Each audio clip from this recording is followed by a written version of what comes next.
ബിസ്മില്ലാഹിർറഹ്മാനിർറഹീം. അൽഹംദുലില്ലാഹി റബ്ബിൽ ആലമീൻ. അർറഹ്മാനുർറഹീം. മാലികി യൗമിദ്ദീൻ. ഇയ്യാക നഅ്ബുദു വഇയ്യാക നസ്തഈൻ. ഇഹ്ദിനസ് സിറാത്തൽ മുസ്തഖീം. സിറാത്തൽ ലദീന അൻഅംത അലൈഹിം ഗൈറിൽ മഗ്ദൂബി അലൈഹിം വലദ്ദാലീൻ. ആമീൻ.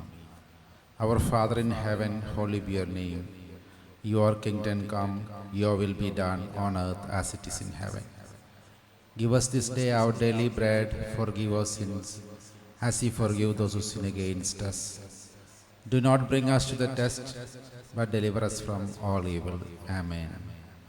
Om yonda pravishya mama vajamimam prasuptam sanjeevayatya gila shakti dharaswadhamnam അന്യാം സഹസ്തചരണശ്രവണത്വഗാദീൻ പ്രാണാൻ നമോ ഭഗവതേ പുരുഷായ തുഭ്യം. പ്രാണാൻ നമോ ഭഗവതേ പുരുഷായ തുഭ്യം. വളരെ സന്തോഷമുള്ള ഒരു നിമിഷത്തിലാണ് ഇവിടെ നിൽക്കുന്നത്. എനിക്ക് തോന്നുന്നത് ഒരു പക്ഷേ ഏറ്റവും ദൂരം കൊണ്ട് ഈ വേദിയിലേക്ക് വന്നെത്തിയത് ഞാനായിരിക്കും. കോഴിക്കോട് നിന്നാണ് യാത്ര പുറപ്പെട്ടിരിക്കുന്നത്. ഇന്ന് തന്നെ കോഴിക്കോട്ടേക്ക് തിരിച്ചു പോവുകയും വേണം. 11:30-ക്കാണ് ട്രെയിൻ. 4 മണിയോടുകൂടി പരശുരാമെത്തി. പൊതുവെ ഈ ദിവസങ്ങളിൽ കേരളത്തിലുണ്ടാവാറില്ല, ചെന്നൈയിലാണ് ഉണ്ടാവാറ്. 2-3 കാര്യങ്ങൾ. ഒന്ന്, നടുവിന് വേദന എന്നൊക്കെയാണ് ഇവിടെ പറയുക. ഞങ്ങളൊക്കെ ഊരവേദന എന്നാണ് പറയുക. നടുവേദന കശലായി. അതിൻ്റെ കാരണം ഇങ്ങനെ സ്റ്റേജുകളിൽ നിന്ന് സ്റ്റേജുകളിലേക്ക് കാറ് പിടിച്ചും വണ്ടി പിടിച്ചുമൊക്കെ ഓടിയതിൻ്റെ ഫലമായി കശലായ നടുവേദന തുടങ്ങിയതുകൊണ്ട് മാറി നിൽക്കാൻ വേണ്ടി ചിന്തിച്ചപ്പോൾ ചെന്നൈ തിരഞ്ഞെടുത്തിരിക്കുകയാണ്. അതുകൊണ്ട് തന്നെ ഈ വേദിയിൽ പങ്കെടുക്കാൻ ആദ്യം വിസമ്മതമാണ് അറിയിച്ചത്. കാരണം ഈ ദിവസങ്ങളിൽ ഞാൻ ഡൽഹിയിലായിരുന്നു. ഇതിനു വേണ്ടി ഓടിപ്പിടിച്ച് വരിക എന്ന് പറഞ്ഞത് ബുദ്ധിമുട്ടായിരുന്നു. എന്നിരുന്നാലും ഇവിടുത്തെ നിർബന്ധപൂർവമുള്ള സ്നേഹപൂർവമുള്ള ക്ഷണം, പ്രത്യേകിച്ച് കാലഘട്ടത്തിൻ്റെ ആവശ്യമാണല്ലോ ഇത് എന്ന് ഓർക്കുമ്പോൾ വരാതിരിക്കാതിരിക്കാൻ കഴിഞ്ഞില്ല. ഏതായാലും നമ്മൾ ഇന്നൊരു ദേവാലയവുമായി ബന്ധപ്പെട്ട് അതിൻ്റെ ഉദ്ഘാടനവുമായി ബന്ധപ്പെട്ട് ഒരല്പം കാര്യങ്ങൾ ചിന്തിക്കുന്ന ഒരു സമയമാണല്ലോ. ഞാൻ പൊതുവെ അങ്ങനെ ഒരു വേദികളിൽ ഒരുങ്ങി പ്രസംഗിക്കുന്ന ഒരു രീതിയില്ല. 2 തരത്തിലുള്ള ആളുകളുണ്ട്, പ്രസംഗകരുണ്ട്. ചിലവർ സ്പീക്ക് ടു തിങ്ക് ആണ്, ചിലവർ തിങ്ക് ടു സ്പീക്കാണ്. തിങ്ക് ചെയ്ത് ഒരുങ്ങി വിഷയം വിചാരിച്ചു വന്നുകൊണ്ട് സ്പീക്ക് ചെയ്യുന്ന ആളുകളാണ് അക്കാഡമിക് ലെവലുള്ള പല ആളുകളും. നല്ല പ്രസംഗങ്ങളായിരിക്കും അവരുടേത്. അർത്ഥഗർഭവും സമ്പുഷ്ടവും ആശയങ്ങളും വൈവിധ്യങ്ങളും ഒക്കെ അവർ ഒരുക്കി വെച്ച് കൊണ്ടുവന്നിട്ടുണ്ടാകും. പക്ഷെ നിർഭാഗ്യവശാൽ എനിക്ക് ഒരിക്കലും ആ ഒരു ഗണത്തിൽ പെടാൻ കഴിഞ്ഞിട്ടില്ല. സ്പീക്ക് ടു തിങ്ക് എന്ന് പറയുന്നൊരു കാറ്റഗറിയുണ്ട്. അങ്ങ് പറഞ്ഞു തുടങ്ങുക, ബാക്കിയൊക്കെ എന്തെങ്കിലുമൊക്കെ സംഭവിക്കുമെന്ന് പറയുന്ന ഒരു രീതിയാണ് എനിക്ക് തോന്നുന്നു മതപ്രഭാഷകരോ അല്ലെങ്കിൽ മതം സ്വീകരിച്ചവരുടെ കൂട്ടത്തിൽ അധികവും അങ്ങനെയാണ്. യേശുക്രിസ്തു ശിഷ്യന്മാരോട് പറയുന്നൊരു സന്ദർഭമുണ്ട്.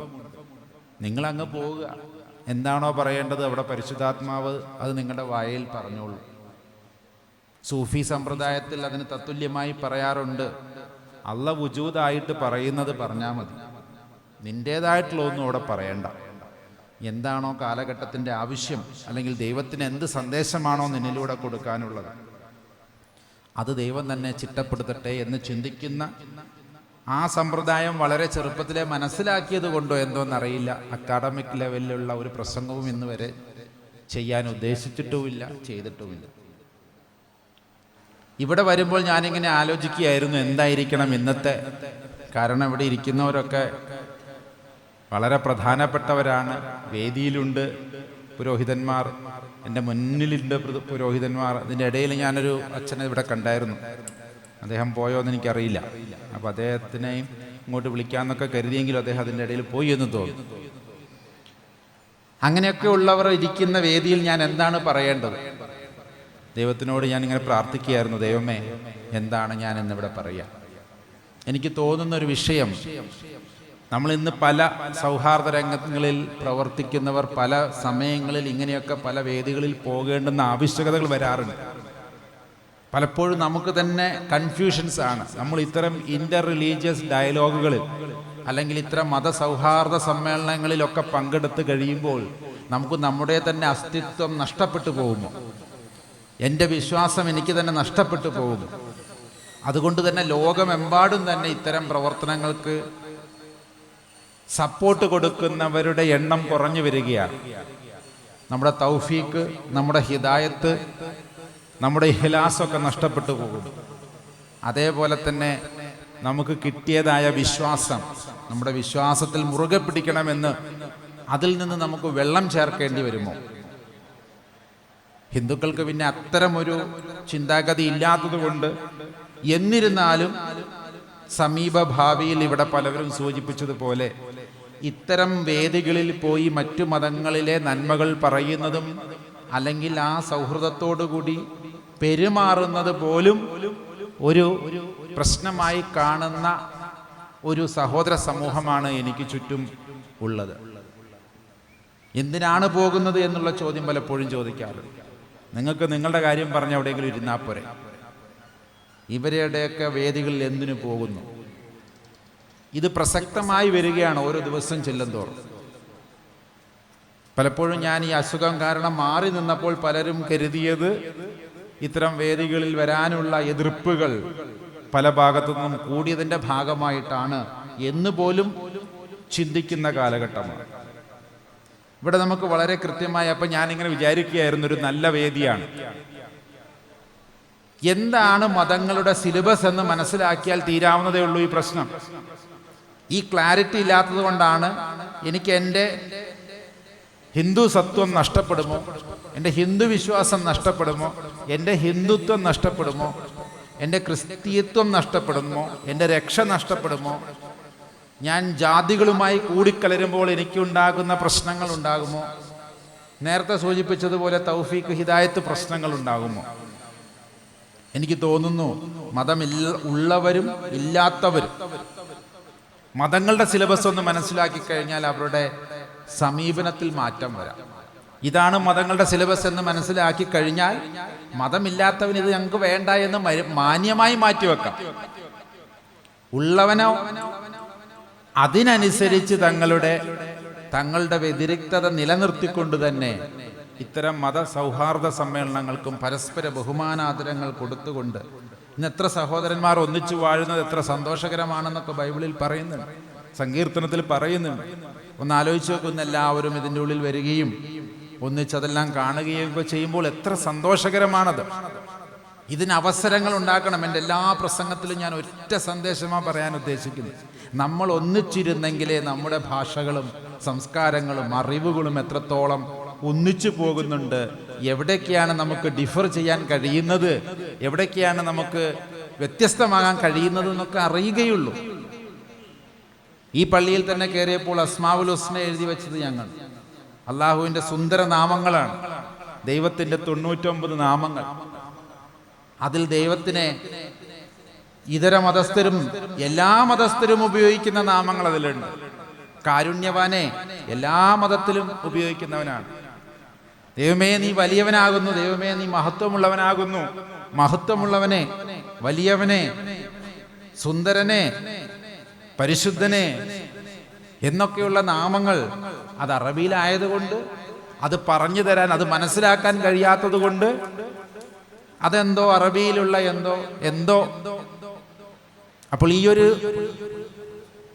സമയം, കുറച്ച് സമയം മുഖ്യപ്രഭാഷണമായതുകൊണ്ട് അവരും പ്രതീക്ഷിക്കുന്നുണ്ടാവുമല്ലോ എനിക്ക് മാത്രമാണ് കുറച്ച് സമയം എടുക്കാൻ കഴിയുക. എന്തായിരിക്കണം മതങ്ങളുടെ സിലബസ്? ഇനിയുള്ള മതങ്ങളും വന്ന മതങ്ങളും പോയ മതങ്ങളും ഒക്കെ എന്തായിരുന്നു സത്യത്തിൽ ഈ ലോകത്തിൽ പറയാൻ ഉദ്ദേശിച്ചത്? ഇത് അറിഞ്ഞതുകൊണ്ടാണ് എനിക്ക് ഇത്തരം വേദികളിൽ സ്വന്തം സത്വം വിടാതെ തന്നെ ഇതിൻ്റെ എത്രത്തോളം ആഴങ്ങളിലേക്ക് പോകുമ്പോഴും അസ്വസ്ഥകളില്ലാതിരിക്കുന്നത്. എന്തായിരിക്കണം മതങ്ങളുടെ സിലബസ്? ഒന്നാമത്തത് ദൈവം തന്നെയാണ്. ദൈവവിശ്വാസമുള്ളവരെയാണ്, അല്ലെങ്കിൽ ഡിവൈൻ ആയിട്ട് ആരാധനയ്ക്ക് എന്തെങ്കിലും ഒന്നിനെ കാണുന്നവരാണ് മതങ്ങളുടെ ഡെഫിനിഷനിൽ വരുന്നത്. ദൈവം എന്നൊരു കോൺസെപ്റ്റ് ബുദ്ധമതത്തിൽ ഇല്ലെങ്കിലും അതിൽ ബുദ്ധനെ പോലുള്ളവർക്ക് ആ ഒരു സ്ഥാനം, പ്രഥമ സ്ഥാനം, തങ്ങളെക്കാൾ വലിയ ഒരു സ്ഥാനം. തങ്ങൾ പൂർണ്ണരല്ല, എന്നാൽ തങ്ങൾ ആരാധിക്കുന്നവർ അല്ലെങ്കിൽ ആരാധിക്കുന്ന ദൈവം പൂർണ്ണനാണ് എന്ന് പറയുന്നിടത്ത് നിന്നാണ് മതവിശ്വാസത്തിൻ്റെ ആദ്യത്തെ സിലബസ് അല്ലെങ്കിൽ ആദ്യത്തെ ചാപ്റ്റർ തുടങ്ങുന്നത്. ദൈവത്തെ ഡിഫൈൻ ചെയ്യാൻ ശ്രമിക്കുകയാണ് എല്ലാ മതങ്ങളും. അതിന് വിവിധ കോണുകളുണ്ട്. സഗുണം, നിർഗുണം, സഗുണ നിർഗുണം എന്നൊക്കെ പറഞ്ഞ് ഒരുപാടുണ്ട്. ദ്വൈതം, അദ്വൈതം, വിശിഷ്ടാദ്വൈതം, ഏകം, അനേകം, അനിത്യം, നിത്യം, അജം എന്നൊക്കെ പറയുന്ന ഒരുപാടുണ്ട്. കുൽഹു അല്ലാഹു അഹദ് അല്ലാഹു സമദ് ലം യലിദ് വലം യൂലദ് വലം യകുൽ ലഹു കുഫുവൻ അഹദ് സൂറത്തുൽ ഇഖ്ലാസ്. ഇതാണ് ഇസ്ലാമിനെ സംബന്ധിച്ചിടത്തോളം ദൈവസങ്കല്പം. പറയുക ദൈവം ഏകനാകുന്നു. അജം നിർവികൽപ്പം നിരാകാരമേകം നിരാനന്ദമാനന്ദമദ്വൈത പൂർണ്ണം പരം നിർഗുണം നിർവിശേഷം നിരീഹം പരബ്രഹ്മരൂപം ഗണേശം ഭജേമ. അവിടെ ഈ ക്ലാസ്സിന് തുല്യമായ ഒരു സംസ്കൃത വാക്കാണ്, അല്ലെങ്കിൽ ഒരു ശ്ലോകമാണ് ഞാൻ പറഞ്ഞത്. ഈ പറഞ്ഞ ഏകവും അജവും ആരെയും ജനിപ്പിച്ചിട്ടുമില്ല, ജനിക്കുന്നുമില്ല, എല്ലാരാലും ആദരിക്കപ്പെടുകയും ആശ്രയിക്കപ്പെടുകയും, എന്നാൽ ആരാലും ആശ്രയിക്കപ്പെടാത്തവനും എന്നൊക്കെ അർത്ഥം അവിടെ വരുന്നത്. ഇസ്രായേലെ കേൾക്കുക, ക്ഷമേ ഇസ്രായേൽ, നിന്റെ കർത്താവായ ദൈവം ഏകനാകുന്നു. മേലെ ആകാശത്തിലോ ഭൂമിയുടെ ഇടയിലോ വെള്ളത്തിന്റെ നടുവിലോ ഒന്നും തന്നെ അദ്ദേഹത്തിന് തുല്യമായില്ല. അദ്ദേഹത്തിനെ ഒരു ക്രിയേഷനോടും തുല്യമാക്കരുത് എന്ന് പറയുന്ന ആവർത്തന പുസ്തകത്തിലും മറ്റും കാണുന്ന യഹൂദർക്കും സ്വീകാര്യമായ ആ ഒരു ബൈബിളിന്റെ പഠിപ്പിക്കൽ തന്നെയാണ് ക്രിസ്തുവിന്റെ അനുയായികളും സ്വീകരിക്കുന്നത്. അതുകൊണ്ട് തങ്ങളുടെ എല്ലാം സ്രോതസ് ഒന്നാണെന്ന് തന്നെയാണ് ലോകത്തിലെ എല്ലാ മതങ്ങളും പഠിപ്പിക്കുന്നത്. അത് ഒരു പക്ഷേ ലോകത്തോട് ആദ്യം വിളിച്ചു പറഞ്ഞതും എഴുതപ്പെട്ടതും ഏത് ഗ്രന്ഥത്തിലായിരിക്കണം? ഋഗ്വേദത്തിലാണ്. കാരണം ഋഗ്വേദത്തിനാണല്ലോ മതഗ്രന്ഥങ്ങളുടെ ഇടയിൽ ഏറ്റവും പഴക്കം വിമർശകർ പോലും കൊടുക്കുന്നത്. ഏകം സത്തദ് വിപ്രാഹ ബഹുദാ വദന്തി. ഏകമായ സത്ത്, the essence is one, the essence has to be one. ഏകമായ സത്യം, സത്ത ഒന്ന് തന്നെയാണ്. എന്നാൽ ഇവിടെ അതിനെ പല സമീപനങ്ങളിലൂടെ സമീപിക്കാനുള്ള സ്വാതന്ത്ര്യം മാത്രമാണ് ഹിന്ദുമതം കൊടുത്തിരിക്കുന്നത്. അല്ലാതെ പല ദൈവങ്ങൾ ഹിന്ദുമതത്തിനില്ല. അങ്ങനെ ഏകമായ സത്യത്തെക്കുറിച്ചുള്ള ഈ പ്രബോധനമാണ് മനുഷ്യൻ ആദ്യമായി മനസ്സിലാക്കേണ്ടത്. അതെന്താണെന്ന് ചോദിച്ചു കഴിഞ്ഞാൽ, ഈ ശിർക്ക് എന്നൊക്കെ പറഞ്ഞാൽ എന്നെ സംബന്ധിച്ചിടത്തോളം എന്താണെന്നറിയോ? ഏതെങ്കിലും പള്ളി, ഞാനൊരു ഹിന്ദു ആയിരിക്കും, ഏതെങ്കിലും ഒരു പള്ളിയിലേക്ക് നോക്കിയാൽ എനിക്ക് ഹിന്ദു ശിർക്ക് ഒന്നും വരൂല. അല്ലെങ്കിൽ ഏതെങ്കിലും കുർബാനയിൽ പങ്കെടുത്തുകൊണ്ട് എൻ്റെ പിറകിൽ എവിടെയെങ്കിലും നിന്നു എന്നതുകൊണ്ട് ഞാൻ ശിർക്കിൽ പെടൂല. അതായത് അംഗീകരിക്കേണ്ടുന്ന ദൈവത്തിൻ്റെ ഒരു ഭാഗമുണ്ട്. ദൈവത്തെ നിങ്ങൾ സ്നേഹിച്ചോളണം എന്ന ദൈവത്തിന് ഒരു നിർബന്ധവും ഇല്ല. ദൈവത്തിന് നിങ്ങൾ ആരാധിച്ചോളണം ഒരു നിർബന്ധമില്ല. അത് ആഗ്രഹിക്കുന്നുണ്ട്, പക്ഷെ നിർബന്ധമൊന്നും മൂപ്പർ പറഞ്ഞിട്ടില്ല. അങ്ങനെ നിർബന്ധിച്ചിരുന്നെങ്കിൽ ഈ കഥയൊന്നും ഇങ്ങനെ ആവൂലായിരുന്നു. നാം വേണമെങ്കിൽ എല്ലാവരും ഒരുപോലെ ആക്കുമായിരുന്നു. അത് ഞാൻ ചെയ്തില്ല എന്ന് തന്നെയാണ് ഖുർആൻ പറയുന്നത്. അതുകൊണ്ട് നിങ്ങൾ ദൈവത്തിനെ ആരാധിക്കണമെന്ന് ദൈവത്തിന് ഒരു നിർബന്ധവും ഇല്ല. അതിന് മാലാഖമാരുണ്ട്. കോടാനുകോടി വർഷങ്ങളായി ചിലവർ കിടന്നും നിന്നും പറന്നും ഒക്കെ ആരാധിച്ചുകൊണ്ടിരിക്കുക. ദൈവത്തിന് ഇത് കേട്ടിട്ട് മടുത്തിട്ടുണ്ടാവുമെന്നാണ് ഞാൻ വിചാരിക്കും. എന്നാലും ദൈവത്തിൻ്റെ ആരാധന നിർവഹിക്കാൻ മലക്കുകളോളം നല്ലവരാരുമില്ല. മനുഷ്യനെ കൊണ്ട് തേൽപ്പിച്ചിട്ട് കാര്യമില്ല. അപ്പൊ ആരാധനയ്ക്ക് വേണ്ടി മാത്രമല്ല, ആരാധനയ്ക്ക് കൂടി വേണ്ടിയാണ്. പക്ഷേ ദൈവം നമ്മളിൽ നിന്ന് ആരാധന ആഗ്രഹിക്കുന്നുണ്ട്. പക്ഷെ അതിനുകൊണ്ട് വേണ്ടി മാത്രമല്ല മനുഷ്യനെ സൃഷ്ടിച്ചത്. മനുഷ്യനെ സൃഷ്ടിച്ചത് ദൈവത്തിൻ്റെ ഖലീഫമാരാകാനാണ്. ഈ ഭൂമിയിൽ നിങ്ങളുടെ എൻ്റെ പ്രതിനിധികളായിട്ടാണ് എന്ന് ഇസ്ലാം വിശ്വസിക്കുമ്പോൾ, ദൈവം തൻ്റെ സാദൃശ്യത്തിലും രൂപത്തിലും മനുഷ്യനെ സൃഷ്ടിച്ച് അവൻ്റെ ഉള്ളിലേക്ക് ജീവശ്വാസം മോദി എന്ന് പറയുന്ന പ്രക്രിയ വേറെ ഒരു ജീവിവർഗത്തിനും ഉണ്ടാക്കിയിട്ടില്ല. അത് മലക്കുകൾക്കും മാലാഖമാരെയും അങ്ങനെയല്ല സൃഷ്ടിച്ചിരിക്കുന്നത്. തൻ്റെ രൂപത്തിലും സാദൃശ്യത്തിലും തൻ്റെ ഉള്ളിലെ പരിശുദ്ധ റൂഹിനെ, പരിശുദ്ധമായ ആ ആത്മാവിനെ വിട്ടുകൊടുത്തിരിക്കുന്ന മനുഷ്യന് മാത്രം. കാരണം എന്താണെന്നറിയോ? ദൈവത്തിൻ്റെ പ്രതിരൂപങ്ങളായി നീ ഭൂമിയിൽ ഭരണം നിർവഹിക്കാവുന്ന ഖലീഫമാരായിട്ടാണ് നമ്മളെവിടെ. അതൊരു വല്ലാത്തൊരു ഉത്തരവാദിത്തമാണ്. അങ്ങനെ ഉത്തരവാദിത്തം ലഭിച്ച നമ്മൾ ദൈവത്തെ ആരാധിക്കണം, ദൈവത്തിനോട് നന്ദി പറയണം, നന്ദി കരയറ്റണം. ദൈവത്തെ ഏക സോഴ്സായിട്ട്, തൻ്റെ സോഴ്സായിട്ട് ദൈവത്തെ അല്ലാതെ മറ്റെന്തിനെ കണ്ടാൽ അത് ശിർക്കാണ്. ഇന്ന ശിർക ദുൽമുൻ അലീം. ഖുർആൻ. നിശ്ചയം ശിർക്ക് ഏറ്റവും വലിയ അക്രമം തന്നെയാണ്. യഹൂദ, ക്രിസ്തീയ, ഇസ്ലാമിക ചിന്തകളിലും ഇതാണ് ഏറ്റവും വലിയ ശിർക്ക്, ഏറ്റവും വലിയ അക്രമം. ദൈവത്തിന് പങ്കുകാരെ ചേർക്കുക, ദൈവത്തിന് പകരം. ഇതെങ്ങനെയാണെന്ന് പറയാൻ ഞാൻ സിമ്പിളായിട്ട് എൻ്റെ കുട്ടികൾ ചോദിക്കാറുണ്ട്, ഈ ശിർക്ക് എന്താ സ്വാമി? അപ്പം ഞാൻ ഈ രാജേന്ദ്രനോടൊക്കെ പറഞ്ഞു കൊടുക്കണം, ഒന്നുമില്ല, സ്വന്തം ബാപ്പാൻ്റെ മുഖത്ത് നോക്കി പറയാം അജ്ജിൻ്റെ ബാപ്പയല്ലാന്ന്. ഇതിലും വലിയ അക്രമം എന്താ ഉള്ളത്? എന്നെ ഈ ഭൂമിയിലേക്ക് കൊണ്ടുവരാൻ കാരണക്കാരനായ എൻ്റെ അച്ഛനോട് ഞാൻ പറയാ, നിങ്ങൾ മഹാമോശമാണ് ആയിരിക്കാം, നിങ്ങൾ എന്നെ നോക്കിയിട്ടില്ല ആയിരിക്കാം, പക്ഷേ അദ്ദേഹത്തിൻ്റെ സോഴ്സിനെ, എൻ്റെ സോഴ്സ് അദ്ദേഹമാണെന്ന് ഏത് നിമിഷം ഞാൻ തള്ളിപ്പറയുന്നു. എന്നിട്ട് അപ്പുറത്ത് നിൽക്കുന്ന ആൾ പറയും അയാൾ തിരക്കിടില്ല, സുന്ദരനാണ്, അയാൾക്ക് ഒരുപാട് എന്തുണ്ട്, ധനമുണ്ട്, അദ്ദേഹത്തെ ഞാൻ ബാപ്പ എന്ന് വിളിച്ചോ. പക്ഷേ ഇതൊരിക്കലും മനുഷ്യനിൽ നിന്ന് മാറ്റാൻ നമുക്ക് കഴിയില്ല. എന്ന് പറയുന്നത് പോലെ സകലത്തിൻ്റെയും സോഴ്സ്, എല്ലാത്തിൻ്റെയും സോഴ്സായ ദൈവത്തിനെ ആ അർത്ഥത്തിൽ മനസ്സിലാക്കാതിരിക്കുകയോ ആ അർത്ഥത്തിൽ നന്ദി കൊടുക്കാതിരിക്കുമ്പോഴാണ് നമ്മൾ ഏറ്റവും വലിയ ദൈവനിന്ദകരും ദൈവനിഷേധികളുമാകുന്നത് എന്ന് മനസ്സിലാക്കിയാൽ നമുക്ക് നമ്മുടെ ഭാഗത്ത് നിന്നുകൊണ്ട് തന്നെ മറ്റു പ്രക്രിയയിൽ പങ്കുകാരാകാൻ കഴിയും. ഇതൊരിക്കലും ഒരു മതക്കാരും അവനവൻ്റെ മതം അവനവൻ്റെ മതം എന്നൊന്നുമല്ല, എല്ലാ മതവും അതാ പറയണം. ദൈവത്തിനെ തങ്ങളുടെ പ്രൈമറി സോഴ്സ് ഓഫ് അവരുടെ എക്സിസ്റ്റൻസ്, ദൈവത്തിൽ നിന്നാണ് സർവവും, ദൈവമാണ് എൻ്റെ പിതാവ്, ദൈവമാണ് എൻ്റെ ഉൽപാദകൻ, ദൈവമാണ് എന്നെ ഈ ഭൂമിയിലേക്ക് സൃഷ്ടിച്ചത് എന്ന് അതിൽ സംശയം വന്ന് അതാണ്, അതിൽ നിന്നാണ്, ഇതിൽ നിന്നാണെന്ന് പറഞ്ഞാൽ അത് ശുർക്കായി. അത് ഹിന്ദു മതം പറഞ്ഞാലും ശരി, ക്രിസ്തു മതം പറഞ്ഞാലും ശരി, യഹൂദ മതം തിരഞ്ഞെടുക്കപ്പെട്ട ജനമായ ഇസ്രായേൽ പറഞ്ഞാലും ശരി, ആര് പറഞ്ഞാലും അത് ശിർക്ക് തന്നെയാണ്, ദൈവനിന്ദയാണ്, ദൈവനിഷേധമാണ്. അതുകൊണ്ട് ഒന്നാമത്തെ വിഷയം ദൈവത്തെ കൃത്യമായി അക്നോളജ് ചെയ്ത് ഇതിൽ ഉറയ്ക്കുക എന്നുള്ളതാണ്. അപ്പൊ എവിടെയാണ് ഇവിടെ വന്നതുകൊണ്ട് എൻ്റെത് നഷ്ടപ്പെടുമോ? ദൈവമാണ് ഇതിൻ്റെ സ്രോതസ്സെന്ന് പറയുന്നത് എന്നെ സംബന്ധിച്ചിടത്തോളം എൻ്റെ എല്ലാ വേദഗ്രന്ഥങ്ങളും അനുസരിച്ച് ഹൈന്ദവ വേദശാസ്ത്രങ്ങളിലൊക്കെ ഇത് തന്നെയാണ്. ജഗതസ്യ കാരണം, ജഗതപിതഃ, സർവസ്യ പിതഃ. ആയിരം വാക്കുകൾ പറയാനുണ്ട്. എല്ലാത്തിൻ്റെയും ഉൽപ്പത്തിയും ആദിയും അന്തവും, അതി അനന്തം, ഇതെല്ലാം പറയുന്നുണ്ട്. പിന്നെ എവിടെയാണ് ഇപ്പോൾ ശിർക്കിൽപ്പെടുക?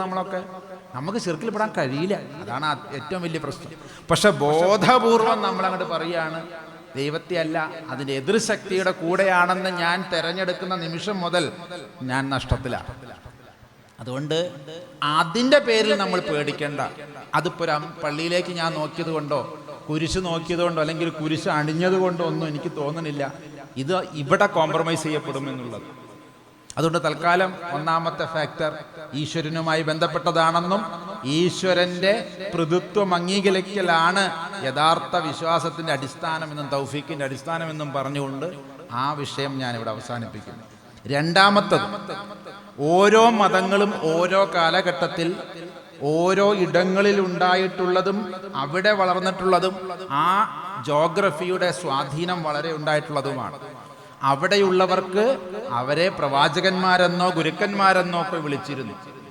അവർ ആ സമ്പ്രദായത്തെ സംബന്ധിച്ചിടത്തോളം ആരാധ്യരാണ്, ബഹുമാന്യരാണ്.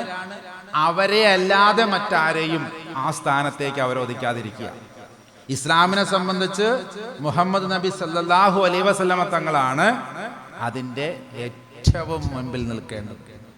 ക്രിസ്തു മതത്തെ സംബന്ധിച്ച് യേശുവിനെയാണ് അതിൻ്റെ ഏറ്റവും മുമ്പിൽ സ്മരിക്കേണ്ടതും ബഹുമാനിക്കേണ്ടതും.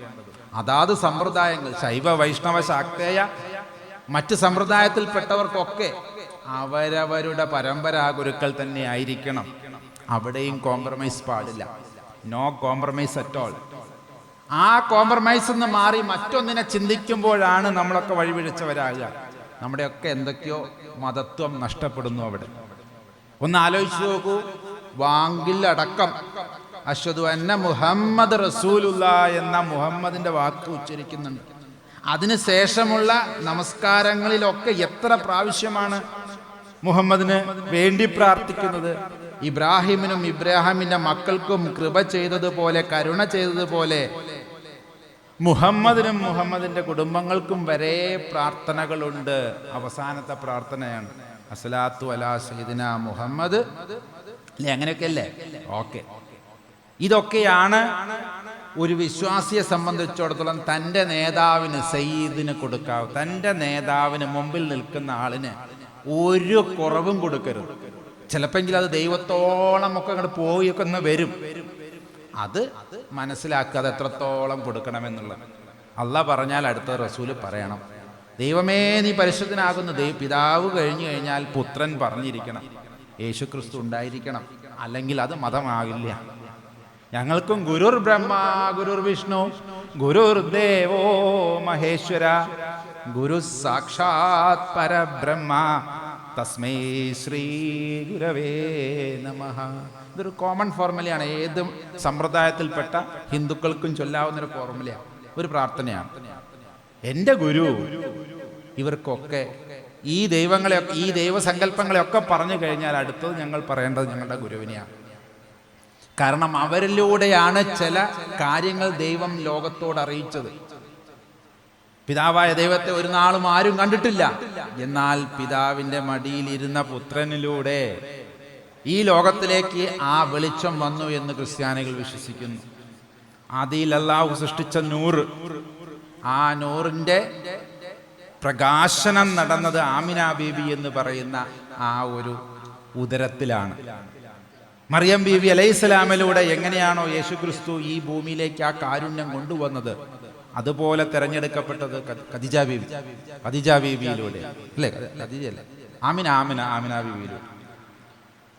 ഈ ആമിനയിലൂടെ, മറിയത്തിലൂടെ ഒക്കെ അവതീർണമായ ഈ ദൈവത്തിൻ്റെ പ്രതിച്ഛായകളും മുഖച്ഛായകളും ഒക്കെ നമ്മൾ ഒരിക്കലും നമ്മുടെ ഭാഗത്ത് നിന്ന് അതിൽ അവിശ്വാസം പാടില്ല. അവിശ്വസിച്ച ഇന്ന് പോയി ഓട്ടോമാറ്റിക് എക്സ്കമ്മ്യൂണിക്കേഷൻ എന്നൊക്കെയാണ് ഞാനൊക്കെ മനസ്സിലാക്കി വെച്ചു. പിന്നെ അടുത്തത് ആരും നിങ്ങളെ പുറത്താക്കൊന്നും വേണ്ട, നിങ്ങൾ ഓൾറെഡി ഓട്ടോമാറ്റിക്കാണ്. ഓട്ടോമാറ്റിക്കാണെന്ന് എന്താ, നമ്മൾ അറിയ പോലും ഇല്ല, നമ്മൾ ആ കമ്മ്യൂണിറ്റിന്ന് പോയി. അതുകൊണ്ട് ഗുരുവിൻ്റെ പ്രാധാന്യം, ഋഷിമാരുടെ പ്രാധാന്യം, ഗുരുക്കന്മാരുടെ, അമ്പിയ ഔലിയാക്കന്മാരുടെ പ്രാധാന്യം ഇവിടെയൊക്കെ നമ്മൾ ശ്രദ്ധിക്കണം. അതേപോലെ നമ്മളെ കൊണ്ട് നടക്കുന്ന നമ്മുടെ ഒരു ഗുരു സമ്പ്രദായമുണ്ട്. അത് ഈ കാലഘട്ടത്തിൽ ക്രിസ്തു മതത്തിൽ കുറവാണെങ്കിലും ഒരു കാലഘട്ടത്തിൽ ഉണ്ടായിരുന്നു. വിശുദ്ധന്മാരോടുമായുള്ള ഐക്യത്തിൽ, എനിക്ക് തോന്നുന്നു സീറോ മലബാർ കുർബാനയിൽ അങ്ങനെ ഇവിടെ മലങ്കര അച്ഛനാ ഉള്ളത്, ഒരു പക്ഷേ അതിലുണ്ടോ, വിശുദ്ധന്മാരുമായുള്ള ഐക്യത്തിൽ with the communion of the saints. അത് ഉണ്ടാവുമല്ലോ, എല്ലാ വിശ്വാസ പ്രമാണത്തിലും ഉണ്ടാവും. എല്ലാത്തിലും ഉണ്ട് കമ്മ്യൂണിയൻ ഓഫ് ദ സെയിൻസ് എന്ന് പറയുന്നൊരു. അപ്പൊ അമ്പ്യാക്കന്മാരോ ഔലിയാക്കന്മാരൊക്കെ എല്ലായിടത്തും ഉണ്ട്. പിന്നെ എവിടെയാണ് നമ്മൾ തമ്മിലേക്ക് വിഷമം വരേണ്ട കാര്യം എന്താ? നമ്മളാൽ നമ്മുടെ സമ്പ്രദായത്തെ പ്രഫുല്ലമാക്കിയ, അതിനെ വിസ്തൃതമാക്കിയ എല്ലാ സെയിൻസുകളും, എല്ലാ അമ്പ്യാക്കളും, എല്ലാ ഔലിയാക്കളും, എല്ലാ ഗുരുക്കന്മാരും നമുക്കൊക്കെ പ്രിയപ്പെട്ടവരാകണം. അതിനെ വിട്ടിട്ട് യാതൊരു കളിയും പറയും. മൂന്നാമത്തെ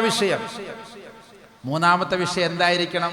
ദൈവവും പറഞ്ഞു, നമ്മുടെയൊക്കെ പ്രവാചകന്മാരോ അല്ലെങ്കിൽ ഇതിൻ്റെയൊക്കെ തുടക്കക്കാരെയോ നമ്മൾ സ്മരിച്ചു. മൂന്നാമത് നമ്മൾ ലോകത്തിൽ ഇനി എന്താണ് അടുത്തത്? എന്താണ് ഏറ്റവും ഇനി പ്രധാനമുള്ളത്? റസൂലുള്ളാഹി സ്വല്ലല്ലാഹു അലൈഹി വസല്ലം തങ്ങളോട് ചോദിച്ചു, അദ്ദേഹം ജീവിച്ചിരിക്കുന്ന കാലത്ത്, ഞാൻ ഈ ലോകത്തിൽ ഏറ്റവും കൂടുതൽ കാരുണ്യം കാണിക്കേണ്ടതും നന്ദി കാണിക്കേണ്ടതും ശുക്ർ കാണിക്കേണ്ടതും ആരോടാണ്? അദ്ദേഹം പറഞ്ഞു, നിന്റെ മാതാവിനോട്.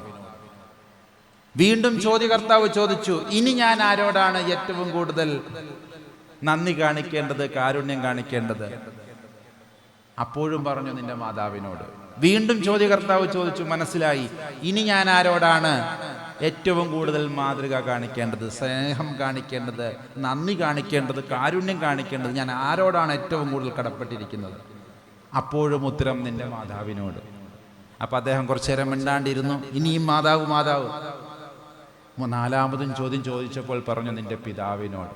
അതായത് ഈ ഭൂമിയിൽ നിങ്ങൾക്ക് ജന്മത്തിന് കാരണമായ അച്ഛനും അമ്മയ്ക്കും മതം കൊടുക്കുന്ന പ്രാധാന്യം ഇത് ഇന്നത്തെ കാലഘട്ടത്തിൽ കുറഞ്ഞു വരിക. എത്രയെത്ര സംഭവങ്ങളാണ് നമ്മൾ കേൾക്കുന്നത്. ഇവിടെ വൃദ്ധസദനങ്ങൾ കൂടുന്നു, നമ്മളൊക്കെ വിലപിക്കാറുണ്ട്. അല്ലെങ്കിൽ മതക്കാരുടെ ഇന്നിപ്പോൾ ഒരു വലിയൊരു ഒരു കാരിസമാണ് വൃദ്ധസദനങ്ങൾ ഉണ്ടാക്കുക എന്ന്. മതമാണോ ഇത് ചെയ്യേണ്ടത്? മതം ഇത് പറഞ്ഞു കൊടുക്കണം. വൃദ്ധസദനങ്ങൾ പറ്റില്ല, ഒപ്പം നിർത്തണം. കൂടെയുണ്ടെന്ന് പറയാൻ ഓരോ മക്കൾക്കും കഴിയണം. ചിലപ്പോൾ നിങ്ങളൊക്കെ പല പല ദേശത്തേക്ക് മാറിപ്പോയിട്ടുണ്ടാവും, പല രീതിയിലുള്ള ഒക്കേഷൻസിൽ നിങ്ങൾ പോയിട്ടുണ്ടാവും. പക്ഷെ എവിടെയുണ്ടെങ്കിൽ ഒരു വിളിയിൽ അല്ലെങ്കിൽ ഒരു അറിയിപ്പിൽ ഞാൻ നിങ്ങളുടെ അടുത്ത് ഉണ്ടാകുമെന്ന് പറയണം. ശങ്കരാചാര്യ അലൈഹി ഇസ്ലാമിന് അത് ഉണ്ടായിരുന്നു. ശങ്കരാചാര്യർ സന്യസിക്കാൻ പോയപ്പോൾ 6 വയസ്സിലാണ് പോകുന്നത്. ശങ്കരാചാര്യർ പോയ സമയത്ത് മൂപ്പത്തിയാരോട് ഒരു കാര്യം പറഞ്ഞിട്ടുള്ളൂ, മരണസമയത്ത് ഞാൻ ഉണ്ടാവുന്നു. ആ കൃത്യം മരണസമയത്ത് എങ്ങനെ പാറി വന്നോ വിമാനം പിടിച്ചു വന്നോ ഒന്നും എനിക്കറിയില്ല, അതെല്ലാം അവിടെ ഉണ്ടായിരുന്നു. അദ്ദേഹമാണ് അമ്മയുടെ അന്ത്യേഷ്ടി സംസ്കാരം നടത്തിയത്. സന്യാസത്തിൻ്റെ ഏറ്റവും കൂടുതൽ കുടുംബത്തെ ഉപേക്ഷിക്കണമെന്ന് പറയുന്ന അദ്വൈതിയായ, അതിലും അപ്പുറം അദ്വൈതം പറഞ്ഞൊരു ആചാര്യൻ ശങ്കരാചാര്യരിലും അപ്പുറം ഒന്നും കേരളം അല്ലെങ്കിൽ ലോകം കണ്ടിട്ടില്ല. പക്ഷെ ആ ശങ്കരാചാര്യർ പോലും അമ്മയുടെ അനുവാദത്തോടു കൂടി സന്യാസത്തിന് പോവുകയും അമ്മയുടെ അന്ത്യേഷ്ടിക്ക് വേണ്ടി, അന്ത്യകർമ്മങ്ങൾക്ക് വേണ്ടി തിരിച്ചു വരികയും ചെയ്ത മഹാനാണ്. അപ്പൊ പിന്നെ സന്യാസികൾക്കും ഇതിൽ നിന്നും മാറ്റമില്ല. അതുകൊണ്ട് നിന്റെ അപ്പനെയും അമ്മയും നിനക്ക് ദീർഘായുസ് ഉണ്ടാകേണ്ടതിന്, നിനക്ക് സമ്പൽ സമൃദ്ധി എല്ലാ നന്മകളും ഉണ്ടാകേണ്ടതിന് നിന്റെ അപ്പനെയും അമ്മയും ബഹുമാനിക്കുക എന്ന് പറയുന്നതിലും അപ്പുറമായ ഒരു 3ാമത്തെ ചാപ്റ്റർ ഒന്നും ഒരു മതത്തിലും ഇല്ല. ഏത് മതമാണ് മാതൃദേവോ ഭവ, പൃഥുദേവോ ഭവ, ആചാര്യദേവോ ഭവ, അതിഥി ദേവോ ഭവ എന്നൊക്കെ പറയുന്നത്? ആദ്യം പറയുന്നത് മാതൃദേവോ ഭവ എന്ന്. അമ്മയുടെ പ്രാധാന്യം, പ്രസവിച്ച അമ്മ എപ്പോഴും, പ്രത്യേകിച്ച് യാക്കോബ ഓർത്തഡോക്സ് അല്ലെങ്കിൽ കത്തോലിക്ക വിഭാഗത്തിൽപ്പെട്ട പള്ളികളിൽ നമ്മളൊക്കെ കാണുന്ന ഒരു സങ്കല്പമുണ്ട്, അമ്മയും കുഞ്ഞിൻ്റെയും സങ്കല്പം. കന്യാമാതാവിനോടുള്ള ആ ഒരു വണക്കം, ബഹുമാനം നിങ്ങൾക്കൊക്കെ കാണാം. പല കപ്പേളകളിലും പല കുരിശുപള്ളികളിലും അതൊക്കെ നമുക്ക് കാണാം. അതുകൊണ്ട് നമ്മുടെയൊക്കെ 3ാമത്തെ ചാപ്റ്ററായിട്ട് നമ്മൾ മനസ്സിലാക്കേണ്ടത് അച്ഛനമ്മമാരോടുള്ള കടമ നിർവഹിക്കുക എന്നുള്ളതാണ്. അവിടെയും നമ്മൾ തമ്മിൽ വ്യത്യാസങ്ങളൊന്നുമില്ല. ഈ പറഞ്ഞ 3ലും ഇപ്പം എന്തെങ്കിലും വ്യത്യാസം ഉണ്ടോ എന്ന് എനിക്കറിയില്ല. ആത്യന്തികമായി വ്യത്യാസമുണ്ട്, അതിൻ്റെ എക്സ്പ്രഷൻസിന് വ്യത്യാസമുണ്ടോ? അത് തന്നെയാണ് വേദവും പറഞ്ഞത്. അല്ലാതെ എന്ത് എക്സ്പ്രഷൻസിലാണ് വ്യത്യാസമുള്ളത്? ഇനിയാണ് 3ാമത്തെ കാര്യം, 4ാമത്തെ കാര്യം. അവിടെയാണ് ഇന്ന് കുറച്ചുകൂടി ഈ വിഷയത്തിലേക്ക് പ്രസക്തമാകുന്നത്. ഇന്നത്തെ സന്ധ്യയ്ക്ക് വേണ്ടി പറയാനുള്ളത് ഈ 4ാമത്തെ വിഷയത്തിലാണ്. ഇനി എന്താണ് നമുക്ക് ഒരു മതത്തിൽ ഉൾപ്പെടുത്തേണ്ടത്? ഒരു മതത്തിൽ ഉൾപ്പെടുത്തേണ്ടുന്ന 4ാമത്തെ കാര്യം, ദൈവം കഴിഞ്ഞാൽ, തങ്ങളുടെ നേതാവ് കഴിഞ്ഞാൽ, തങ്ങളുടെ മാതാപിതാക്കളോടും കുടുംബത്തിനോടുമുള്ള ഉത്തരവാദിത്തം കഴിഞ്ഞാൽ 4ാമത്തെ കടമയും കടപ്പാടും ഋണവും വരുന്നത് സഹജീവികളോടാണ്. അവിടെയാണ് നിന്നെപ്പോലെ നിന്റെ അയൽക്കാരനെയും സ്നേഹിക്കുക എന്ന യേശുക്രിസ്തുവിന്റെ വാക്കും നല്ല സമരിയാക്കാരന്റെ ഉപമയും. ആരാണ് തൻ്റെ അയൽക്കാരൻ എന്നതിന് പൂർണ്ണ ഹൃദയത്തോടും പൂർണ്ണ വിശ്വാസത്തോടും പൂർണ്ണ മനസ്സോടും എല്ലാം പൂർണ്ണതയോടുകൂടി നിന്റെ ദൈവത്തെ സ്നേഹിക്കുക, അതോടൊപ്പം നിന്റെ അയൽക്കാരനെ സ്നേഹിക്കുക എന്നാണ് പറഞ്ഞത്. അല്ലാതെ നിന്നെപ്പോലെ നിന്റെ അയൽക്കാരനെ സ്നേഹിക്കുക എന്ന് മാത്രം പറഞ്ഞിട്ടില്ല. ദൈവത്തിനോടുള്ള നിന്റെ കടമ പൂർത്തിയാകുന്ന നിമിഷം നീ മനുഷ്യനോടുള്ള കടമയാണ് പൂർത്തിയാക്കേണ്ടത്. ഇത് തന്നെയാണ് ഖുർആനും പറയുന്നത്. എന്താ ഖുർആൻ പറയുന്നത്? ഇന്നല്ലദീന ആമനൂ വല്ലദീന ഹാദു വനസാറ വസ്വാബീന മൻ ആമന ബില്ലാഹി വൽ യൗമിൽ ആഖിർ വഅമില സ്വാലിഹീൻ ഫലഹും അജ്റഹും ഇൻദ റബ്ബിഹിം യാ ഖൗഫുൻ അലൈഹിം വലാ ഹും യഹ്സനൂൻ. അല്ലേ? എങ്ങനെയല്ലേ ഉസ്താദേ? എന്താ? വളരെ വളരെ വളരെ വളരെ വളരെ കൃത്യമാണ്. സൂറത്തുൽ ബഖറ 2-ാം അധ്യായം 62-ാമത്തെ ആയത്ത്. ഇന്നല്ലദീന ആമനൂ, വിശ്വസിച്ചവനാകട്ടെ, അതായത് അറബി പ്രവാചകനിൽ മുഹമ്മദ് പ്രവാചകനിൽ വിശ്വസിച്ചവനാകട്ടെ, മുഅ്മിനീമാകട്ടെ എന്നർത്ഥം. വല്ലദീന ഹാദു, യഹൂദനാകട്ടെ, വനസാറ, നസ്രാണി ആവട്ടെ, വസ്വാബീന, സാബിയന്മാര് എന്ന് പറഞ്ഞാൽ അന്ന് അവിടെ കുറെ അൽക്കുൽത്ത് ജാതികൾ, ഇപ്പൊ ഞങ്ങളെ കയ്യിൽ പെടുന്നു കുട്ടിക്കോളി, ഈ അൽക്കുൽത്തിൽ ഞങ്ങളൊക്കെ പെടട്ടെ. ഇതിലൊന്നും പെടാത്ത, ഈ അബ്രാഹാമിക് ട്രഡീഷനിൽ പെടാത്തവരും അന്ന് അവിടെ ഉണ്ടായിരുന്നു. ഏത് അൽക്കുൽത്തും ആയിക്കോട്ടെ, 2-3 കണ്ടീഷൻ അവിടെ പണ്ടുള്ളൂ. എന്താണ്? ഒന്ന്, ദൈവത്തിൽ വിശ്വസിക്കുക. ഇപ്പൊ ദൈവത്തിൽ വിശ്വസിക്കുന്നതുകൊണ്ടാണല്ലോ ഇപ്പൊ ഇത്രയും നമ്മളിവിടെ നിൽക്കുന്നത്. നമുക്കൊന്നും ദൈവവിശ്വാസം അല്ലെങ്കിൽ ഇപ്പൊ ഇവിടെ ഈ ഒരു മതസൗഹാർദ്ദമൊന്നുമായിട്ട് നിൽക്കാൻ പറ്റില്ല. മറ്റ് മാനവ സൗഹാർദ്ദത്തെ പറയാൻ പറ്റുമോ? ദൈവത്തിൽ വിശ്വസിക്കുകയും അന്ത്യദിനത്തിൽ വിശ്വസിക്കുകയോ, തുടക്കം ഉണ്ടെങ്കിൽ ഒടുക്കണ്ടെന്ന് വിശ്വസിക്കാൻ എന്തത്ര ബുദ്ധിമുട്ട്. അതിനൊരു വിശ്വാസമല്ലല്ലോ, അതൊരു സയൻസ് അല്ലേ, അതൊരു യാഥാർത്ഥ്യമല്ലേ. ഞാൻ തുടങ്ങി, ഞാൻ അവസാനിക്കും. ഇവിടെ തുടങ്ങിയത് എന്തെങ്കിലും അവസാനിക്കാത്തതുണ്ടോ? കുറച്ചും കൂടിയൊക്കെ സമയം നീട്ടി കിട്ടുന്നല്ലാണ്ട്. അതുകൊണ്ട് എവറിത്തിങ് ഹാസ് ആൻ എൻഡ്. ഒരു ജഡ്ജ്മെന്റ് ഡേ ഉണ്ട്, ഒരു ഡൂംസ് ഡേ ഉണ്ട്. അതിന് മതങ്ങൾക്ക് അവരുടേതായ മറ്റു വിശ്വാസത്തിൽ പൊതിഞ്ഞ അവരുടെ ചില കാര്യങ്ങളുണ്ട്. അത് വിശ്വസിക്കുന്നവർ ആ സമ്പ്രദായത്തിൽ വിശ്വസിക്കട്ടെ. പക്ഷേ ഒരു എൻഡ് ഉണ്ടെന്ന് വിശ്വസിക്കാൻ വലിയ ബുദ്ധിമുട്ടൊന്നും മതവിശ്വാസിക്കില്ല, ഒരു മതവിശ്വാസിക്കും ലോകത്തിലില്ല.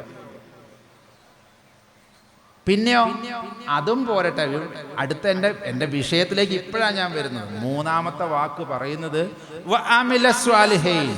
സ്വാലിഹായിട്ടുള്ള പ്രവർത്തികൾ ചെയ്യുക. To do good deeds which is recognized by God. ദൈവം സമ്മതിച്ച അല്ലെങ്കിൽ ദൈവം അംഗീകരിക്കുന്ന നന്മ പ്രവൃത്തികൾ. ദൈവം അംഗീകരിക്കുന്ന നന്മ പ്രവൃത്തികൾ അല്ലാത്ത നന്മ പ്രവൃത്തികൾ ഉണ്ടോ? ഇപ്പൊ ഇവിടെ മതപുരോഹിതന്മാരുണ്ട്, നമുക്ക് ചോദിച്ചു നോക്കുക, ദൈവം അംഗീകരിക്കാത്തൊരു നന്മ പ്രവൃത്തി ഉണ്ടോ? ആർക്കൊരു ഉദാഹരണം പറയാൻ പറ്റുക? ഒരാൾക്ക് കള്ളുടിക്കാൻ അങ്ങനെ മുട്ടി നിൽക്കുക, അവന് ബാറൊന്നും കിട്ടാനില്ല, 1-ാം തീയതി ആയതുകൊണ്ട് ജവാനോ ഒന്നുമില്ല. ഓനിപ്പോൾ എന്താ ചെയ്തു കൊടുക്കുക? ഒരു പെഗൊക്കെ കൊടുത്ത് അവനെ സഹായിക്കുന്ന നല്ല പ്രവൃത്തിയാണ്, പക്ഷെ ദൈവം അംഗീകരിക്കുമെന്ന് എനിക്ക് തോന്നുന്നില്ല.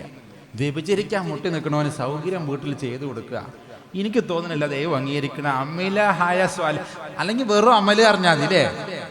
വെറും അമൽ എന്ന് പറഞ്ഞാൽ മതി, നന്മ ചെയ്യുക എന്ന് മാത്രം പറഞ്ഞാൽ പോരാ. സ്വീകരിക്കപ്പെടുന്ന സ്വാലിഹായിട്ടുള്ള നന്മകളായിരിക്കും. ഇതാണ് ഈ പറയുന്ന സ്വാലിഹായിട്ടുള്ള അമലുകൾ. എന്താണ്? തൻ്റെ അയൽവാസി പട്ടിണി കിടക്കുമ്പോൾ നീ വീട്ടിലിരുന്നുണ്ണുന്നുണ്ട് എങ്കിൽ നീ എൻ്റെ കൗമിൽപ്പെട്ടവനല്ല, നീ എൻ്റെ സഭയിൽപ്പെട്ടവനല്ല, നീ എൻ്റെ മതത്തിൽപ്പെട്ടവനല്ല എന്ന് പറഞ്ഞ റസൂലുള്ളാഹി സ്വല്ലല്ലാഹു അലൈഹി വസല്ലം. ദൈവത്തോളം നിന്റെ എല്ലാ പ്രവൃത്തിയും ദൈവത്തോട് നീതീകരിക്കപ്പെട്ട് കഴിയുമ്പോൾ അതിൻ്റെ പ്രഫുല്ലതയായി കാണേണ്ടത് അയൽക്കാരനോടുള്ള നീതി നിർവഹണത്തിലാണെന്ന് പറഞ്ഞ്, ആരാണ് എൻ്റെ അയൽക്കാരൻ എന്ന ചോദ്യത്തിന് സമരക്കാരൻ്റെ ഉത്തരം പറയുന്ന ദൈവം യേശുവിലൂടെ. അവിടെ സ്വന്തം മതത്തിൽപ്പെട്ട പുരോഹിതനും ലേവ്യനും നടന്നുപോയി. അവരാരും മുറിവേറ്റ യഹൂദനെ അംഗീകരിച്ചില്ല, സഹായിച്ചില്ല. കാരണം അവർക്ക് അവരുടേതായ ന്യായീകരണമുണ്ട്. എനിക്കത് തിരുമേനി പറഞ്ഞപ്പോൾ വല്ലാതെ കൊണ്ടു. We have our own excuses. അല്ലാണ്ട് എക്സ്ക്യൂസ് ഇല്ലാഞ്ഞിട്ടൊന്നുമില്ല, കാരണപ്പെട്ട എക്സ്ക്യൂസ് ഉണ്ട് അവിടെ. പക്ഷെ അതിനപ്പുറത്തേക്ക് എക്സ്ക്യൂസുകൾ ഉണ്ടായിട്ടും ഈ മതക്കാരനെ എനിക്ക് തൊടാനോ അവനെ സഹായിക്കാനോ പാടില്ല എന്ന ചരിത്രപരമായ പ്രശ്നം അവിടെ നിലനിൽക്കുമ്പോഴും സമരിയക്കാരൻ അൺടച്ചബിൾ. അല്ലാതെ യഹൂദന്റെ മുമ്പിൽ സമരിയക്കാരന് ഒരു വിലയില്ല. അത്തരം ഒരാളാണ് തൻ്റെ കഴുതപ്പുറത്ത് ഏറ്റിക്കൊണ്ടുപോയി സത്രത്തിൽ കൊണ്ടാക്കിയതും മുറിവിൽ എണ്ണ പുരട്ടാൻ സഹായിച്ചതും തുടർ ചികിത്സയ്ക്കുള്ള പൈസ കൊടുത്തതും ഇനി എന്തെങ്കിലും വേണമെങ്കിൽ ഞാൻ വരുമ്പോൾ തിരിച്ചു നൽകാമെന്ന വാഗ്ദാനവും നൽകിപ്പോകുന്നത്. ഇത് മനുഷ്യനോടുള്ള കാരുണ്യ പ്രവർത്തനത്തിൻ്റെ ജനസേവ, ജനാർദ്ദന സേവയാണ് ഹിന്ദുമതത്തിൽ. മാനവസേവ മാധവ സേവയാണ്, നരസേവയാണ് നാരായണ സേവ. അല്ലാത്തൊരു ഡെഫിനിഷനും ഹിന്ദുമതത്തിൽ ഞാനും കണ്ടിട്ടില്ല.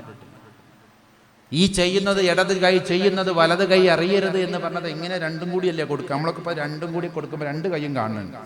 ഇതിങ്ങനെ കൊടുക്കണമെന്നാ ഇങ്ങനെ കൊടുക്കണമെന്നാ, എങ്ങനെയാണെങ്കിലും മനോഭാവത്തിൽ നിങ്ങൾ ചെയ്യുന്ന ഇടത് കൈ ചെയ്യുന്നത് വലത് കൈയും, വലത് കൈ ചെയ്യുന്ന ഇടത് കൈയും അറിയരുത്.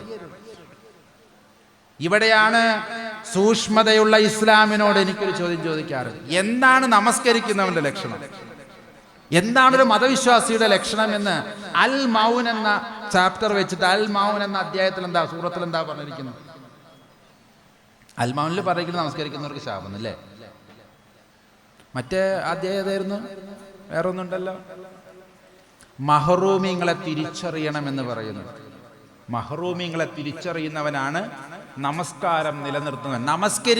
നമസ്കരിക്കുക എന്ന് ഖുർആനിൽ എവിടെയും പറഞ്ഞില്ല ആസ് എ വെർബ്. നമസ്കാരം നിലനിർത്തുക എന്നാ പറഞ്ഞിരിക്കുന്നത്. എന്താ നമസ്കരിക്കലും നമസ്കാരം നിലനിർത്തലും തമ്മിലുള്ള വ്യത്യാസം? നീ പ്രാർത്ഥിക്കുന്നുണ്ട്, പക്ഷെ നീ പ്രാർത്ഥനയിൽ നിലനിൽക്കുന്നുണ്ടോ? ക്രിസ്ത്യാനികളോട് ചോദിക്കാനുള്ള ചോദ്യം. നിങ്ങൾ ആരാധനകൾ ചെയ്യുന്നുണ്ട്, പക്ഷെ ആരാധനയിൽ പൂജകളിൽ നിങ്ങൾ നിലനിൽക്കുന്നുണ്ടോ എന്ന് ഹിന്ദുവിനോടും ചോദിക്കാനുള്ള ചോദ്യം. ഇതേ ചോദ്യം തന്നെയാണ് ഖുർആനും നമ്മളോട് ചോദിക്കുന്നത്. നമസ്കരിക്കാൻ ദൈവം പറഞ്ഞിട്ടില്ല. ഇനി അഥവാ അങ്ങനെ ഒരു വെർബ് അവിടെ ഉപയോഗിച്ചിട്ടുണ്ടെങ്കിൽ അൽ മൗനിൽ പറയുന്ന പോലെ നമസ്കരിക്കുന്നവർക്ക് ശാപം എന്ന് പറയാൻ വേണ്ടിയിട്ടാണ് പറഞ്ഞത്. കാരണം എന്താ? യഥാർത്ഥമായ ഈശ്വരാരാധന മനസ്സിൽ പൂർണ്ണമായ ഇബാദത്തോടുകൂടി, പൂർണ്ണമായ വിശ്വാസത്തോടും പൂർണ്ണമായ സമർപ്പണത്തോടും കൂടിയും ചെയ്യാത്തവർക്ക് ശാപം എന്നാണ്. ബാക്കിയുള്ളടത്തൊക്കെ പറഞ്ഞിട്ടുള്ളൊരു കാര്യം എന്താ? നമസ്കാരം നിലനിർത്തുക. നമസ്കാരം അതെങ്ങനെയാണ് അതിൻ്റെ വ്യത്യാസം എന്ന് ചോദിച്ചാൽ ഞാൻ എൻ്റെ കുട്ടികൾക്ക് പറഞ്ഞു കൊടുക്കണം. എങ്ങനെയാ വെച്ചാൽ കിണർ കുഴിക്കുക, അതൊരു സാധനം. പക്ഷെ കിണറ്റിലെ വെള്ളം നിലനിർത്തുക എന്ന് പറയുന്നത് അതർ പ്രോസസ്സാണ് അല്ലേ? കിണർ കുഴിച്ചുകൊണ്ട് വെള്ളം കിട്ടുമോ? ഇനി വെള്ളം കണ്ടുകൊണ്ട് വെള്ളം നിലനിൽക്കുവോ? വെള്ളം കണ്ടു നീച്ച് പോന്നാലോ?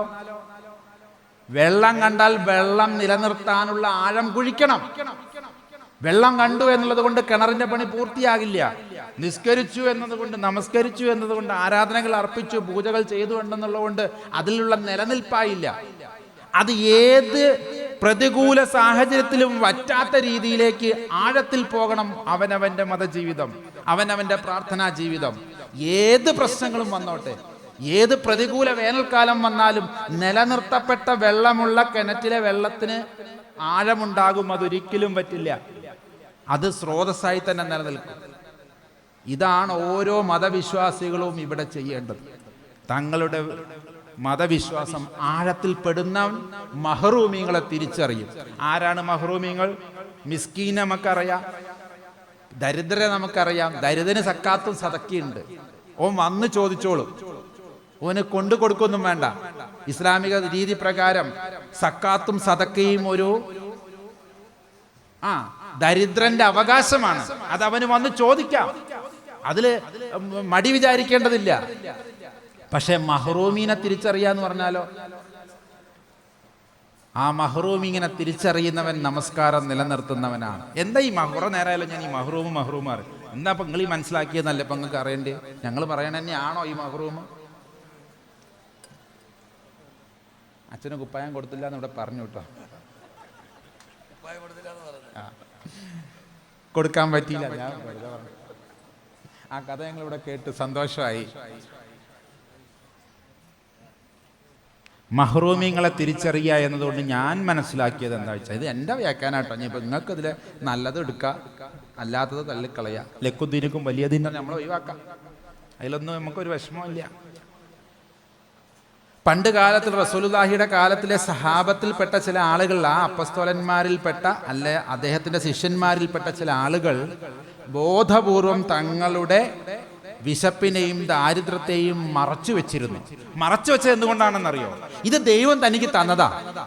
ഈ ദൈവം തനിക്ക് തന്ന ദാരിദ്ര്യത്തെ ഞാൻ മറ്റുള്ളവരുടെ മുമ്പിൽ പോയി അതിന് പരിഹാരം തേടൂല, അതിനുള്ള ഉത്തരം ദൈവം തന്നെ തരണം എന്ന് ശാഠ്യം പിടിച്ച മഹത് വ്യക്തികളായിരുന്നു അവർ. അങ്ങനെയുള്ളവരെ തിരിച്ചറിയാൻ ബുദ്ധിമുട്ടാണ്. കാരണം അവരെപ്പോഴും നല്ലോണം മിനിങ്ങി നടക്കും, കയ്യിലൊക്കെ നെയ്യ് പുരട്ടി നടക്കും. കാരണം ബിരിയാണി കഴിച്ചതാണെന്ന് അറിയാൻ വേണ്ടിയിട്ട്. അല്ലെങ്കിൽ അവരുടെ വീട്ടിൽ നിന്ന് പുക ഉയരും. അപ്പം നോക്കുമ്പോൾ അവിടെ എന്തോ ഭക്ഷണം ഉണ്ടാക്കുന്നുണ്ട്. അതുകൊണ്ട് അവരെ തിരിച്ചറിയാൻ ബുദ്ധിമുട്ടാണ്. കാരണം അവരെ ഹറാമാക്കാം. ഇതിൽ നിന്ന് ഐശ്വര്യത്തിൻ്റെ ഹറാമികളാണ് അവർ. അതാണ് ആ മഹ്റൂം എന്നുള്ള വാക്കിൻ്റെ അർത്ഥം ഞാൻ മനസ്സിലാക്കിയത്. ഇവിടെ കവിർ ഉസ്താദൊക്കെ ഉണ്ട്, അവർക്ക് അതിൻ്റെ എറ്റിമോളജി ഒക്കെ നല്ലോണം പറഞ്ഞു തരും. തെറ്റുണ്ടെങ്കിൽ മൂപ്പര് തിരുത്തിക്കോട്ടെ. ഞാനൊന്ന് 11:30 വണ്ടി കയറും.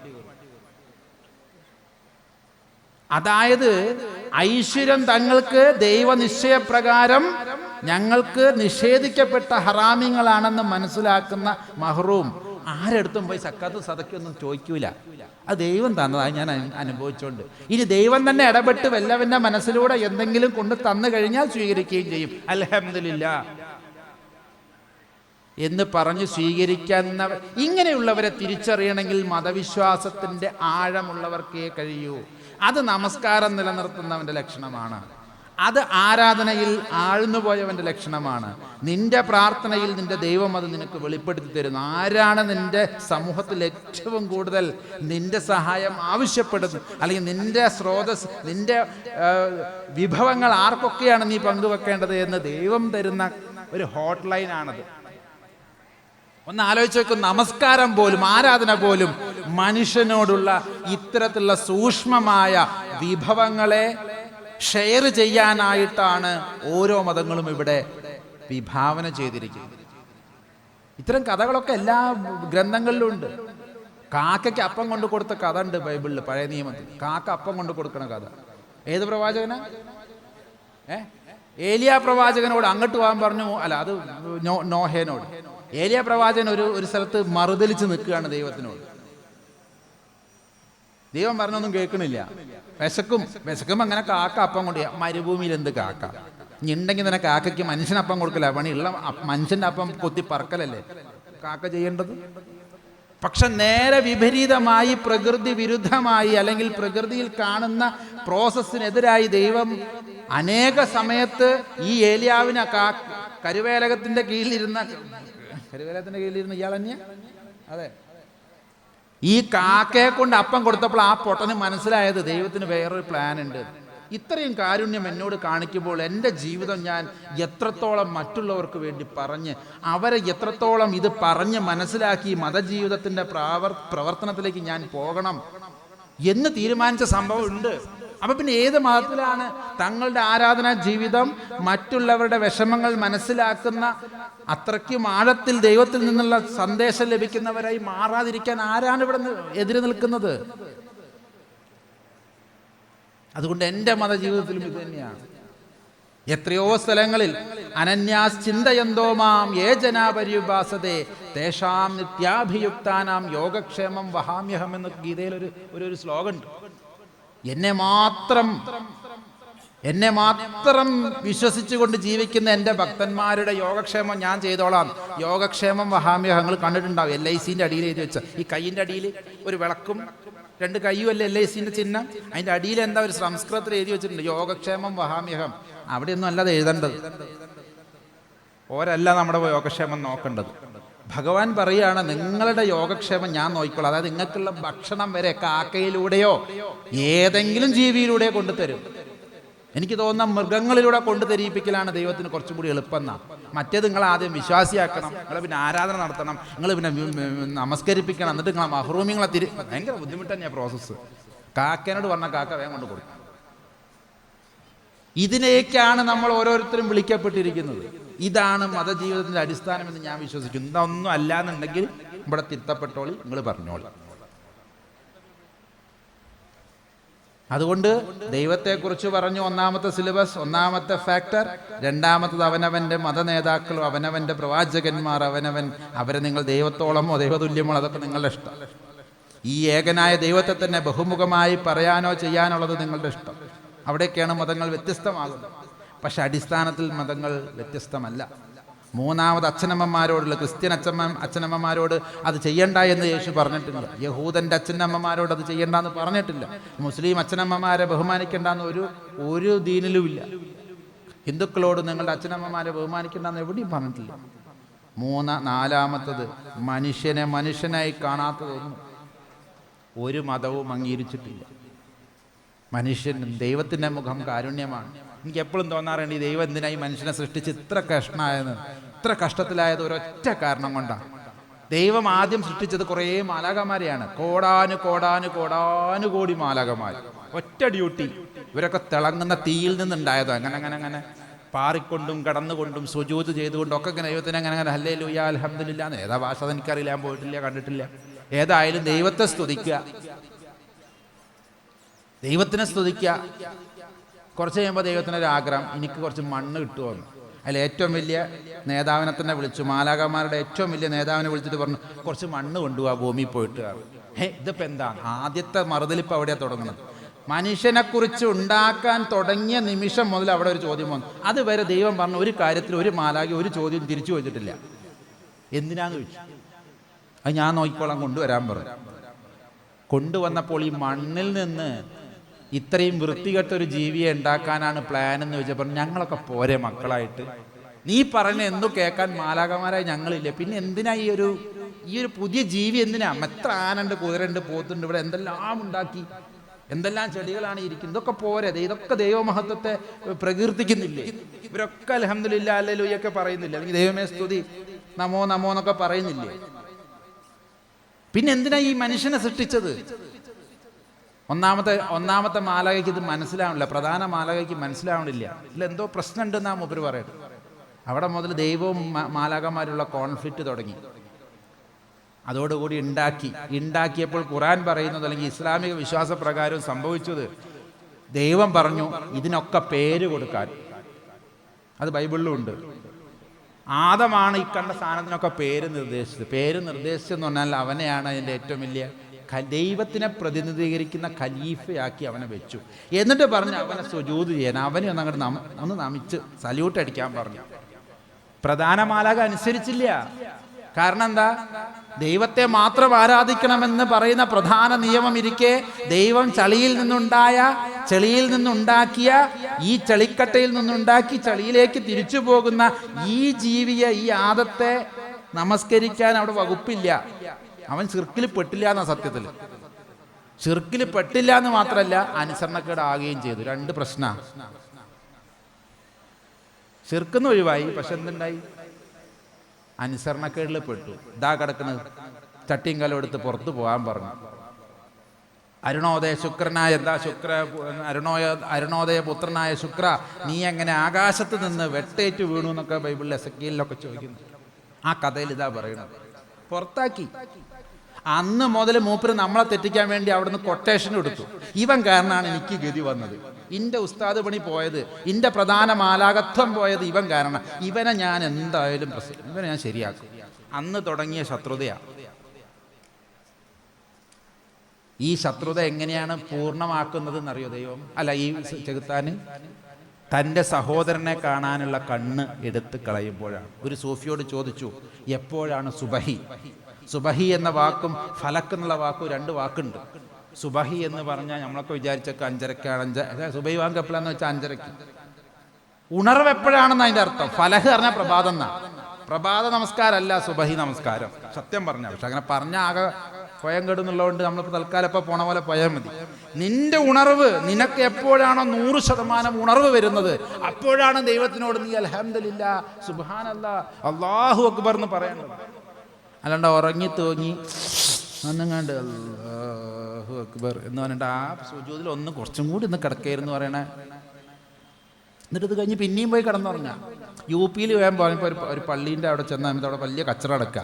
എന്താ ചെയ്യണമെന്ന് വെച്ചാൽ അവിടെ ഈ രാവിലെ വാങ്ക് കൊടുക്കുന്ന ആളുണ്ട്, അയാളെ പിടിച്ചു, അയാൾ തെറ്റ് ചെയ്ത് പിടിച്ചിരിക്കുക. അയാൾ എന്താ ചെയ്യുക വെച്ചാൽ കറക്റ്റ് വാങ്ക് കൊടുക്കും, പക്ഷെ ഇയാൾ വരാനൊരു അരമണിക്കൂർ കൊടുക്കും. അപ്പോൾ എന്താ ഇപ്പോൾ ഇയാൾ കാട്ടണമെന്ന് ആലോചിച്ച് ഇങ്ങനെ നോക്കുമ്പോൾ ഇയാൾ ഈ വയറോട് കൂടി അവിടെ വെച്ചിരിക്കുക. ഇവ കിടന്നിട്ട് തന്നെ വാങ്ക് കൊടുക്കുന്നത്. മൂടിപ്പോച്ച് കിടന്നുറങ്ങി വാങ്ക് കൊടുക്കുക, അവിടെ തന്നെ വെക്കുക, അരമണിക്കൂറും കൂടി കഴിയാൽ പോവുക. അരമണിക്കൂറുമേലാണ് അയാളുടെ പ്രശ്നം. പറഞ്ഞുകൊണ്ട് വരുന്നത് എന്താ? ഈ ആരാധന മനുഷ്യനെ മനുഷ്യനായി കാണാതിരിക്കുന്ന അത്രത്തോളം നിന്നെ. സുബഹി എപ്പോഴാണെന്ന് ചോദിച്ചപ്പോൾ സൂഫി പറഞ്ഞു, നിന്റെ സഹോദരനെ നിന്റെ എതിരെ വരുന്ന സഹോദരനെ കാണാൻ നിനക്ക് എപ്പോൾ കഴിയുന്നു അപ്പോഴാണ് സുബഹി. എന്നാലോചിച്ച് നോക്ക് അതിൻ്റെ ഒരു വിവിധാർത്ഥം. പ്രഭാതം എപ്പോഴാണ് എന്ന് ചോദിച്ചപ്പോൾ എതിരെ വരുന്നത് നിന്റെ സഹോദരനാണെന്ന് തിരിച്ചറിയാനുള്ള വെളിച്ചം ഭൂമിയിലുള്ളപ്പോഴാണ് പ്രഭാതം. ഇതുപോലെ തന്നെ നിങ്ങളുടെയൊക്കെ അകക്കണ്ണിൽ നിങ്ങളുടെ സഹോദരനെ തിരിച്ചറിയുമ്പോഴാണ് നീ സുബഹി ആദ്യത്തെ നമസ്കാരം നമസ്കരിക്കേണ്ടത്. അതേ എല്ലാ മതങ്ങളും പറയുന്നു. ഇതിൻ്റെയൊക്കെ ഈ തലത്തിലൊക്കെ നമുക്കൊന്ന് വ്യാഖ്യാനിച്ച് ഒന്നിച്ചൂടെ? ഇന്നിപ്പോൾ ഇവർ വന്നത് കൊണ്ടല്ലേ ഇതിൻ്റെ ഉള്ളിൽ കാണാൻ അവർക്ക് പറ്റിയത്? ഇത് വന്നതുകൊണ്ടല്ലേ അവർക്ക് ഇതൊക്കെ കാണിച്ചു തരാൻ പറ്റിയത്? നമ്മൾ ഒന്നിച്ചിരിക്കണ്ടേ? ഒന്നിച്ചിരിക്കുന്നതിന് പകരം ഒന്നിച്ചിരിക്കാതിരിക്കാനാണ്. ഇപ്പം ഞാനൊക്കെ ഇങ്ങനെ വരുന്നതിനെ കൊണ്ടൊക്കെ ഒരുപാട് പേർക്ക് വലിയ പ്രശ്നങ്ങളൊക്കെ ഉണ്ട്. എന്തിനാ പോണത്? എന്തിനാ ഇരിക്കുന്നത്? എങ്ങനെയാണ് ഇതൊക്കെ ശരിയാകുക? എന്തെല്ലാം കാര്യങ്ങൾ അങ്ങോട്ടും ഇങ്ങോട്ടും മനസ്സിലാക്കാനുണ്ട്. അതുകൊണ്ട് മതം അതിൻ്റെ പ്രഫുല്ലത, അതിൻ്റെ ഒരു എന്താ പറയുക, അതിൻ്റെ ഒരു പ്രാക്ടിക്കൽ വേർഷൻ എന്ന് പറയുന്നത് മാധവ സേവയിലും മാനവ സേവയിലും ജനാർദ്ദന സേവയിലുമാണ്. അല്ലാതെ നരസേവയിലോ നാരായണ സേവയിലോ ജനാർദ്ദന സേവയിലോ മാധവ പൂജയിലോ ഒന്നും മാത്രമാണെന്ന് ഒരു മതവും പഠിപ്പിക്കുന്നില്ല.